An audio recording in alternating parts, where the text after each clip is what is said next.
सुनले बड़ी ना जी कि ले लो पुदीना अलग टोन में बोला तरी ले लो पुदीना ले लो पुदीना ले लो पुदीना दुनिया के हंसी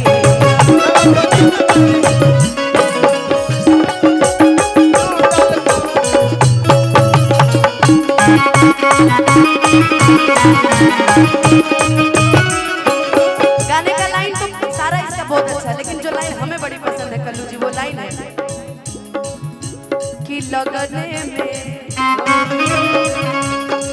क्या करिएगा, सब बिया शादी कर लिया है, गोलू का भी अगले साल हो जाएगा, हम लोग को देखिए तकदीर कब साथ देता है। हमर हो जा तू जाने यही लगने में हमर हो जा तू जाने हमर हो जा तू जाने यही लगने में हमर हो जा तू कि हमके पटावेला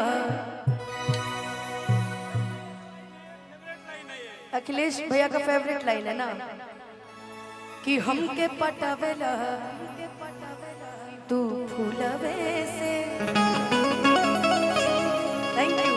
अरे मारब चला के रसगुल्लवे से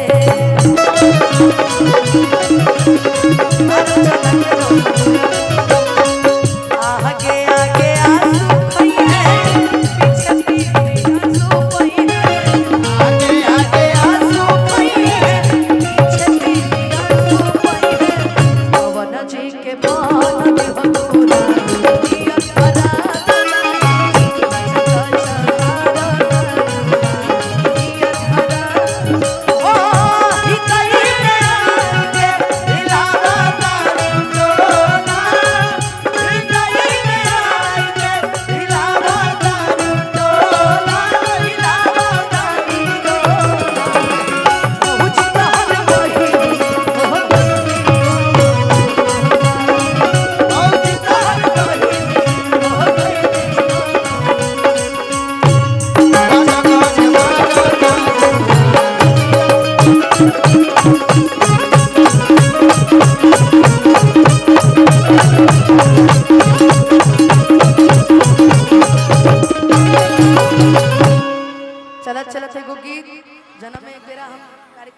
हम एगो लाइन बोली ना कि जिला के लोग लगावेला हमनी के यहाँ लाग के आइल बा बघवा जिला, तो बघवा जिला के ताली बघवा जिला के हालत तनी बुझाए के चाहिए, पर जोरदार ताली चारों तरफ से।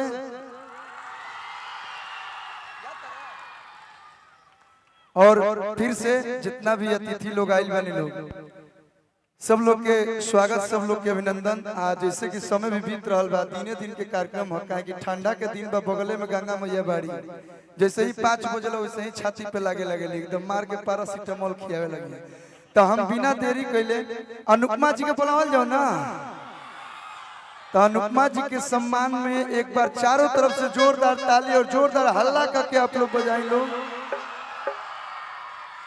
एक बाद शिव कुमार बिक्कू भाई भी हमारे बारे, निक्की राज, समीक्षा जी, सब लोग बा। हम अपना घरे बनी तो हम का गाएं, लेकिन लास्ट में हमारे धनंजय भैया आई बनी तो एगो डांस हुई धनंजय भैया की कंपनी वाला गाना पर ना। बहुत बहुत धन्यवाद। हम चाह आंसू बाबा से चंदन जी जो उनकी गीतकार बनी, कन्हैया चंचल जी, अगर आप लोग बानी लोग दोनों लोग बक्सर जिला के बहुत ही सुंदर गीतकार हलो आइल बा लोग, तो हम चाहते हैं जेकर नाम छूट जाओ वो बुरा ना मानी। और फिलहाल मंच पे शक्ति सोना जी रनी है, हम चाहब कि शक्ति सोना जी जो उनके बहुत ही अच्छे गीतकार, एगो गाना अभी चलत नु इंस्टाग्राम पर बोलोले भी माल मिले खातिर नया साल पर इहे के लिखल है। शक्ति सोना जी के स्वागत अभिनंदन बा। रुआ बलिया के हई, बलिया हमने के बड़ी माने नहीं जा, क्योंकि बक्सर बलिया दूर नहीं के। आई कन्हैया जी, आंसू बाबा हमारा बक्सर के ही गीतकार हैं लोग, आप लोग इतना सुंदर सुंदर खुद गईबो करना लोग बहुत बढ़िया। और चंदन भाई और दीपक देशमुख जी, अच्छा चंदन भैया गइबो देखी ए जाके बड़ी बक्सर माटिए में इतना गुण है कि एगो कला नहीं के कूट कूट के कला भरल बा। बहुत बहुत धन्यवाद इनके वर्मा जो उनके म्यूजिक डायरेक्टर बने भाई हमारे वो आइल बने इनके वर्मा जी जहाँ कहीं भी बानी जल्दी से जल्दी वाह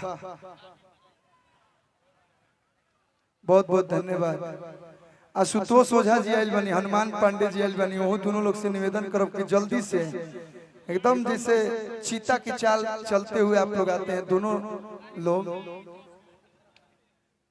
और सुशील भाई जो उनकी सारा व्यवस्था हमारा घर के ना हम लोग हिरौली का करके गोद ले ले बा। आओ जल्दी आओ प्रसाद साउंड डुमरी हमारा घर के सारा व्यवस्था हमारा गांव के सारा व्यवस्था भाई हमारे कॉलेज जितना जल्दी हो के आशुतोष ओझा जी गुवाहाटी से चल के आइल बनी बहुत बहुत धन्यवाद स्वागत बा आपके। हनुमान भैया आज अखिलेश कश्यप होखस चाहे अरविंद अकेला कल्लू होखस आज दोनों लोग के मिलाए में सबसे बड़ा योगदान है काली मैया के यहाँ भेंट भइल रहे बनाया है वाह।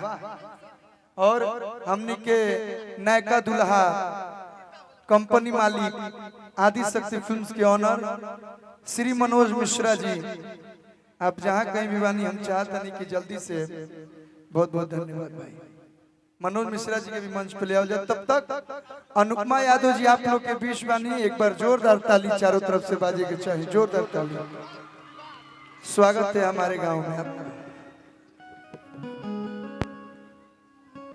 बहुत बहुत धन्यवाद। तनी मनी सामने के बोकल उठाई ना और आज